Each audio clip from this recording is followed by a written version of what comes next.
minta Badai untuk membacakan terlebih dahulu, barangkali sebagian-sebagian ya, nanti bisa berdua dengan Piu. Silakan Badai. Selamat sore teman-teman media semua. Saya akan membacakan tanggapan dari komposer, namanya adalah Komposer Bersatu. Hari ini pada hari Selasa pada tanggal 18 April 2023. Berkaitan dengan masa depan, kesejahteraan serta keadilan bagi para pencipta lagu, maka kami, para pencipta lagu atau komposer Indonesia, dengan ini menyampaikan pernyataan sikap kami atas beberapa isu krusial sebagai berikut. Yang pertama, dapatkah pencipta lagu tidak memberikan izin kepada pihak lain untuk menggunakan lagu ciptaannya? Kesimpulan kami, bisa. Pencipta lagu dapat tidak memberikan izin pihak lain untuk menggunakan lagu ciptaannya. Mari kita tinjau terlebih dahulu beberapa ayat dalam Undang-Undang Hak Cipta 28 tahun 2014. Yang pertama, berdasarkan ayat 1 pasal 1, hak cipta adalah hak eksklusif pencipta yang timbul secara otomatis berdasarkan prinsip deklaratif setelah suatu ciptaan diwujudkan dalam bentuk nyata tanpa mengurangi pembatasan sesuai dengan ketentuan perundang-undangan. Yang kedua, hak cipta ini melekat selama seumur hidup hingga pencipta 70 tahun setelah penciptanya meninggal. Jadi saya ulangi, hak cipta ini melekat selama seumur hidup pencipta hingga 70 tahun setelah penciptanya meninggal. Yang ketiga, hak eksklusif pencipta terdiri dari hak moral dan hak ekonomi.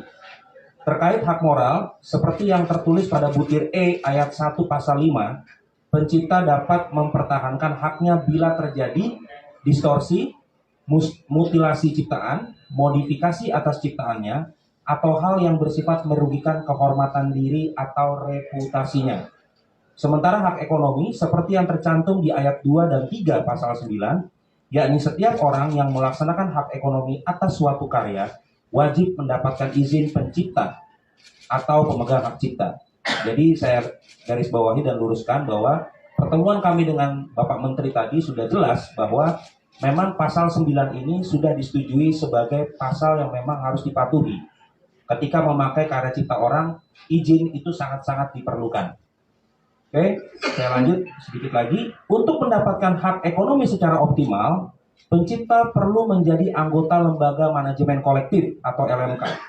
Dalam hal ini, kami semua adalah anggota LMK bernama Wahana Musik Indonesia atau WAMI. Para pencipta lalu menandatangani kontrak yang memberikan kuasa kepada WAMI untuk memungut royalti atas nama pencipta. Sementara hak eksklusif pencipta untuk memberi izin atau tidak memberi izin pihak lain membawakan lagunya tetap melekat kepada pencipta. Hal tersebut terungkap pada surat kuasa pencipta terhadap WAMI yang menyampaikan bahwa, sedikit lagi saya teruskan nanti dilanjutkan oleh Mbak Dewi, WAMI sebagai penerima kuasa diberikan hak untuk melarang atau memberi izin kepada pihak lain atas penggunaan atau pemakaian karya cipta lagu atau musik dari pemberi kuasa selaku pencipta atau pemegang hak cipta, sebagaimana yang ditentukan oleh peraturan perundang-undangan yang berlaku tentang hak cipta. Silakan Mbak Dewi. Oke, akan diteruskan oleh Piu.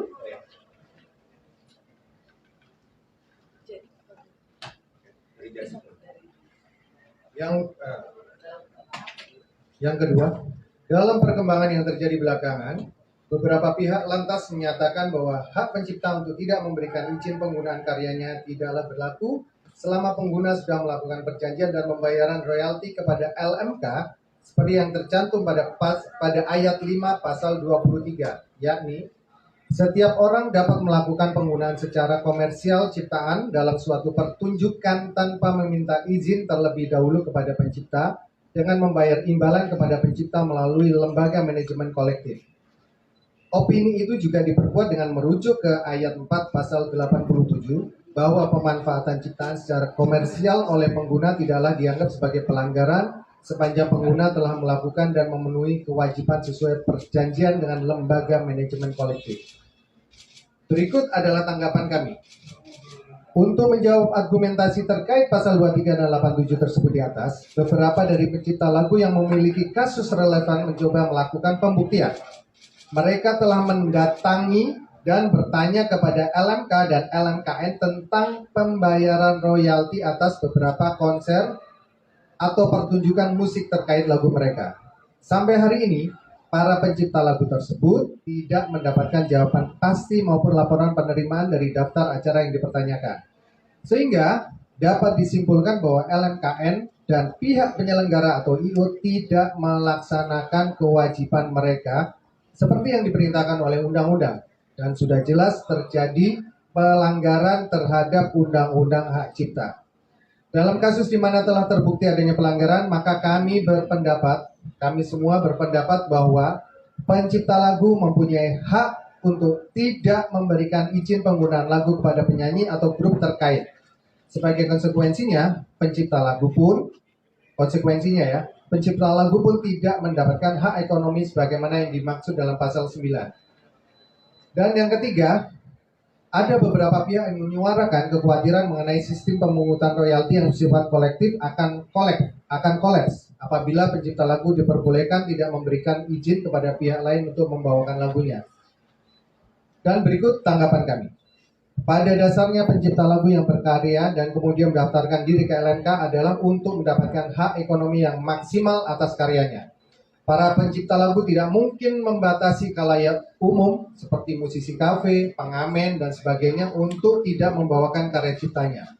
Jadi jelas ya, kita tidak membatasi khalayak umum, musisi kafe, pengamen untuk melarang untuk memakai karya ciptanya. Kami meyakini bahwa pelarangan spesifik kepada pihak-pihak tertentu tidak akan dilakukan sembarangan oleh pencipta lagu dan tidak lantas membuat seluruh ekosistem pemungutan kolektif kolaps, seperti anggapan dari beberapa pihak tersebut. Lalu yang keempat, dalam pasal 87 Undang-Undang Hak Cipta dinyatakan bahwa lembaga manajemen kolektif menarik imbalan yang wajar dari pengguna atas pemanfaatan hak cipta dan hak terkait dalam bentuk layanan publik bersifat komersial. Sudah menjadi pengetahuan umum antara komposer dan LMK bahwa pendapatan royalti dari performing rights tidaklah besar. Pada laporan per kuartal atau 4 bulanan yang diterima komposer, angka itu berkisar antara puluhan ribu hingga ratusan ribu saja. Bahkan untuk komposer yang terkenal dengan ratusan lagu sekalipun, nilainya kurang lebih seperti itu. Kami mempertanyakan apakah besaran itu wajar. Apakah ini mengindikasikan persentase untuk royalti yang terlampau kecil atau tidak disiplinnya penyelenggara acara melaporkan kepada LMK sehingga hanya sedikit yang membayar, atau faktor inefisiensi serta transparansi dari sistem pemungutan dari LMKN, atau mungkin ketiganya. Untuk itu kami meminta kepada pemerintah atau LMKN untuk membuat SOP atau juklak dan juknis dari pelaksanaan pasal 23 Undang-Undang Hak Cipta sehingga mekanisme pembayaran royalti performing rights terlaksana dengan lebih efisien dan merata. Kami juga mengimbau agar pihak manajemen penyanyi pengisi acara dapat mengingatkan pihak pengundang acara untuk membayar hak dari pencipta lagu-lagu yang mereka bawakan. Dengan demikian, kami berharap pembayaran royalti performing rights dapat ditegakkan dan menjadi praktik umum pada setiap acara.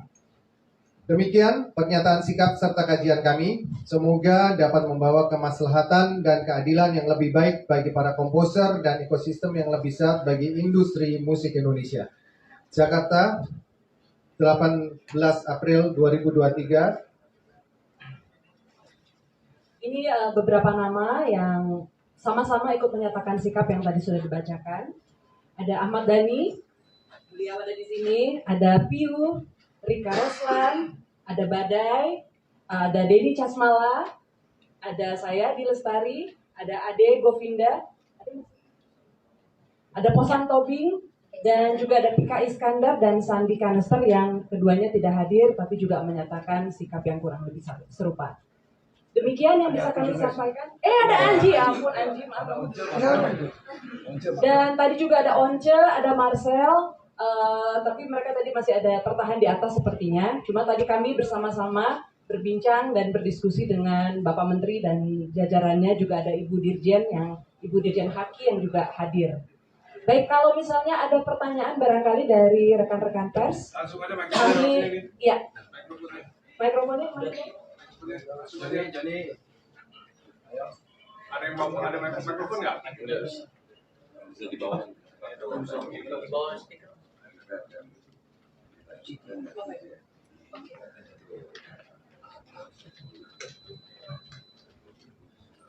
Ya. Satu lagi yang ingin kami sampaikan tadi, kesimpulan dari pertemuan kami dengan Bapak Menteri, kira-kira kita akan melakukan semacam FGD ya, Forum Group Discussion, untuk membahas perihal Undang-Undang Hak Cipta maupun juga tata laksana dari pemungutan royalti yang akan mengundang para stakeholder, dan tentunya para pencipta lagu juga akan diundang di sana. Semoga itu juga akan menjadi satu realisasi yang betul-betul bisa mendorong sebuah perubahan ya, perubahan yang nyata gitu. Ada tambahan dari Dani mungkin? Siapa tahu saya ada skip tadi poinnya. Ada Once? Oh, Once. Ada Once, ada Marcel, masih ada nggak? Tadi Marcel mewakili AMKN, tapi ya beliau juga musisi dan juga penyanyi. Dan Once juga tadi ikut. Silakan Once. Ya. Oke, Once barangkali ada mau menambahkan tadi poin yang sudah kita bahas dengan Pak Menteri. Ini ada mic-nya, Rio dekat. Ya, mungkin tadi sudah disampaikan ya dari Pak Menteri kita dapat support khususnya mengenai sistem besar yang sedang dirancang, sistem informasi lagu dan musik, pusat data lagu dan musik. Ya. Semua itu harus dibangun secara konstruktif dan kita nanti dalam waktu dekat akan mengadakan FGD ya, FGD yang forum group discussion yang terdiri dari semua pihak, pencipta, performer, juga IO, juga promotor yang ada. Supaya dari sana kita akan bisa menemukan langkah-langkah yang konkret ya, konkret dan sesuai dengan aturan-aturan yang ada. Baik. Terima kasih Once. Anji mau menambahkan Ji? Dah, oke, baik. Dani udah? Udah di sini. Jadi tadi di Lestari terlalu cepat menyampaikan soal FGD. Kenapa ada FGD? Karena tadi Pak Menteri tidak perlu kita berbusa-busa bicara ya. Begitu Pak Menteri membaca undang-undang, memang ada undang-undang yang saling bertabrakan satu sama lain. Fokus tadi kepada undang-undang pasal 9. Undang-undang 8 nomor 2014. Oke. Pasal 9 dan pasal 23. Nah, itu paling susah saya ngapalinnya. Undang-Undang Hak Cipta nomor 28 tahun 2014. Ya, itu Pasal 9. itu adalah undang-undang yang lebih supreme, undang-undang yang lebih supreme sehingga semua user, semua pengguna penyanyi itu sebelum menyanyikannya di panggung itu harus minta izin. Itu adalah undang-undang yang lebih supreme daripada undang-undang pasal 23. Ya, begitu. Maka dari itu FGD tadi itu untuk mengantisipasi bagaimana caranya supaya nanti 2 minggu kemudian semua peristiwa pertunjukan musik itu tidak ada bentrokan. Jadi saya alhamdulillah tadi Pak Menteri tidak perlu kita jelaskan macam-macam. Mungkin karena Pak Menteri udah profesor ya, jadi begitu baca undang-undang dia paham bahwa pasal 9 itu adalah undang-undang yang lebih supreme daripada undang-undang yang lain. Jadi pasal itu dianggap dapat menjadi proteksi yang sudah sangat kuat terhadap pencipta lagu gitu ya. Oke. Dari rekan-rekan ada pertanyaan? Kita mungkin nggak bisa terlalu banyak, tapi kita akan coba tampung dan nanti kita jawab sebaik mungkin. Ya. Boleh langsung aja? Sore. Saya Yulia dari CNN. Dari CNN ya. Tanya, tadi kan dijelaskan ada pasal yang bertabrakan Yes. di dalam cipta. Iya. Itu apakah dari komposer satu ini Bapak mengajukan judicial review karena itu kan undang-undang ya? Betul. Langkah kedepannya tuh bagaimana selain di ada rencana untuk mengajukan judicial review? Tadi sih nggak sampai ke arah situ Mbak. Tadi nggak sampai ke arah situ. Pak Menteri akan membuat sebuah permen yang lebih bisa supaya komunitas ekosistem daripada entertainment ini supaya segera berjalan dengan fondasi hukum yang kuat. Maka dari itu dibuatlah FGD. FGD menuju kepada permen. Nanti undang-undang nanti direvisi di tahun 2024 itu lain lagi cerita. Karena Pak Menteri bilang undang-undang ini tidak mungkin direvisi di tahun politik saat ini. Gitu. Tadi pembicaranya seperti itu. Tahun 2024 itu mungkin lebih masuk akal. Tapi daripada menunggu 2024, Pak Menteri punya saran yang bagus, yaitu adalah melalui permen nanti. Permennya berikutnya nanti seperti apa nanti kita akan melakukan forum diskusi 2 minggu setelah Lebaran sampai selesai. Terima kasih. Ada lagi? Ya, silakan Mas. Saya Leo dari TV One mau nanya terkait dengan keempat poin dari komposer bersatu ini, bagaimana respon dari menteri terkait yang memang menangani atau yang bagaimana respon dari kementerian terkait. Kemudian tadi ada juga poin yang seberapa yang tentang pemberian izin kepada mereka yang menjadi kafe dan bagaimana bagi mereka yang memang konten kreator musik, dimana itu kan kita tahu juga itu memberikan insight juga kepada pencipta lagu, di mana mereka mau kemas kemudian mempromosikan dan kemudian mereka punya platform sehingga itu memberikan insight timbal balik antara pencipta lagu dan juga si konten kreator. Apakah itu akan ada masuk ke dalam undang-undang yang akan disampaikan nantinya kepada menteri terkait? Terima kasih. Ini saya akan jawab cepat dulu yang paling akhir. Kalau konten kreator itu memang karena dia sudah masuk ke ranah digital. Kalau ranah digitalisasi itu sudah ada sistem yang sudah sangat bisa dibilang cukup mumpuni ya, sehingga semuanya sudah transparan dan sistemnya sudah berjalan dengan baik. Jadi memang fokus kami tadi lebih kepada performing rights ketika lagu tersebut dibawakan ke dalam pertunjukan atau konser gitu. Jadi memang tidak membahas digitalisasi. Tapi yang kami harapkan adalah adanya sistem digitalisasi yang mampu nanti kemudian mendata semua konser, pertunjukan, sehingga kita bisa mendapatkan transparansi yang kurang lebih sama dengan apa yang sudah kami nikmati sekarang lewat konten-konten digital gitu. Mungkin Cio mau menambahkan? Ya, tadi mungkin saya juga mau tambahkan bahwa kenapa kita tidak harus langsung ke judicial review, karena itu prosesnya sangat panjang ya, sangat panjang dan butuh proses, dan itu kalau untuk yang di legislatif pasti harus melalui prolegnas. Jadi itu prosesnya panjang sekali, dan yang antri untuk dilegalisasi atau untuk dibuat undang-undang ini juga banyak. Sehingga kalau menurut Pak Menteri, yang lebih simpel, yang lebih cepat adalah nanti kita melakukan FGD, terus lalu nanti akan merujuk kepada permen. Itu akan lebih efektif dan akan lebih langsung mengena pada ekosistem kita saat sekarang ini. Tadi kalau saya tambahkan juga untuk yang penyanyi kafe ya, benar-benar penyanyi kafe, pengamen atau segala macam, kita tidak ada hubungannya dengan ini. Kita lebih kepada spesifik pada penyanyi yang pengguna, penyanyi yang profesional. Untuk kedepannya, kira-kira dari kementerian yang terkait, apakah sudah akan bisa memastikan kapan nantinya akan bisa kemudian FGD itu akan tadi kita setelah Lebaran. Oke. Ada lagi? Harapannya apa? Harapannya, Badai mungkin mau menambahkan? Oke. Jadi sebenarnya ini adalah upaya perjuangan kami dari pencipta lagu untuk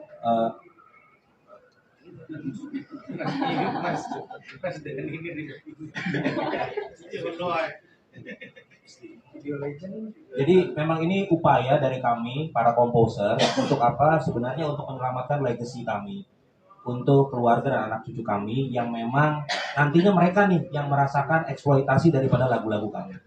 Jadi sebenarnya harapan kami simple adalah apa? Eksklusivitas komposer itu ditegakkan di negara ini. Jadi tidak ada lagi orang yang beranggapan bahwa ketika lagu sudah dipublikasikan ke khalayak umum menjadi public domain. Itu salah besar. Itu adalah kesalahan berpikir. Bahasa saya logical fallacy.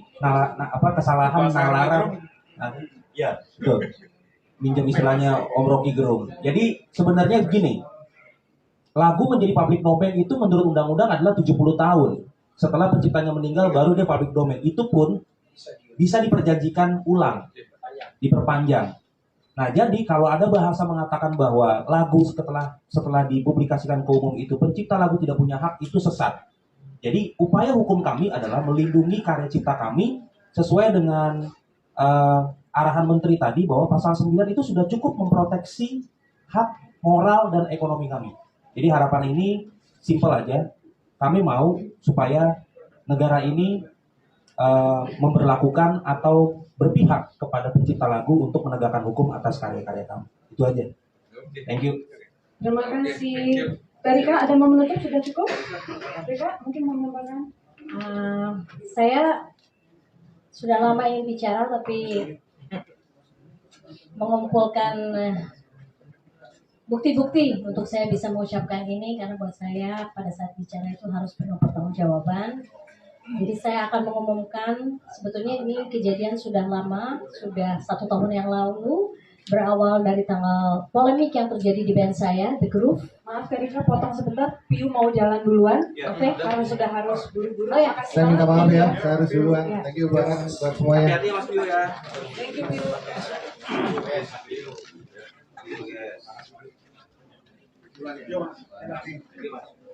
Pak Effendi, thank you. Pak Effendi. Ya, mulus. Terima kasih, Bang. Profesor mulus.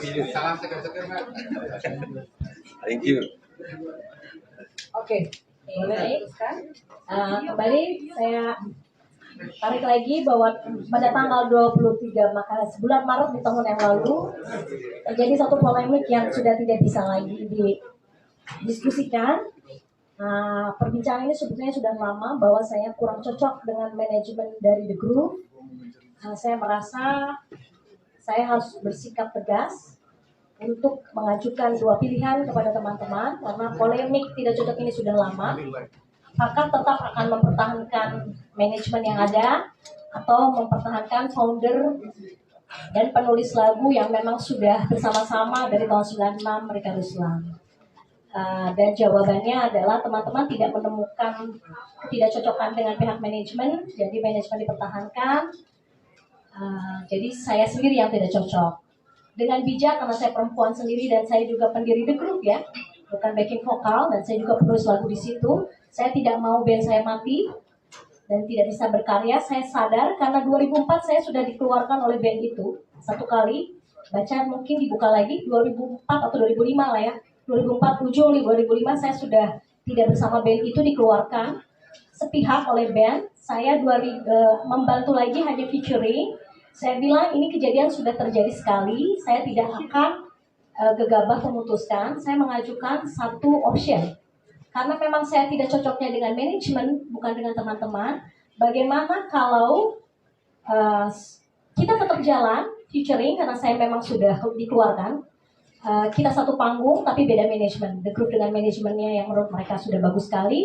Saya dengan manajemen pribadi saya yang memang sudah menaungi saya selama saya dikeluarkan dari The Groove. Akhirnya ada 5 kota yang kita jalani dengan 2 manajemen. Kenapa saya pilih 2 manajemen? Supaya kita bisa berpikir jernih. Biasanya kalau kita ada persoalan, kita harus berjarak dulu ya, supaya bisa berpikir jernih. 5 kota sudah dilalui dan baik-baik saja, IO happy. Tapi kemudian pada bulan November terjadi hal yang sangat menyinggung saya. Ada pernyataan dari manajemen The Groove kepada IO yang menyatakan bahwa The Groove tidak bisa 1 panggung lagi dengan saya, Rika Ruslan, sebagai pendiri dan pencipta lagu sah di The Groove.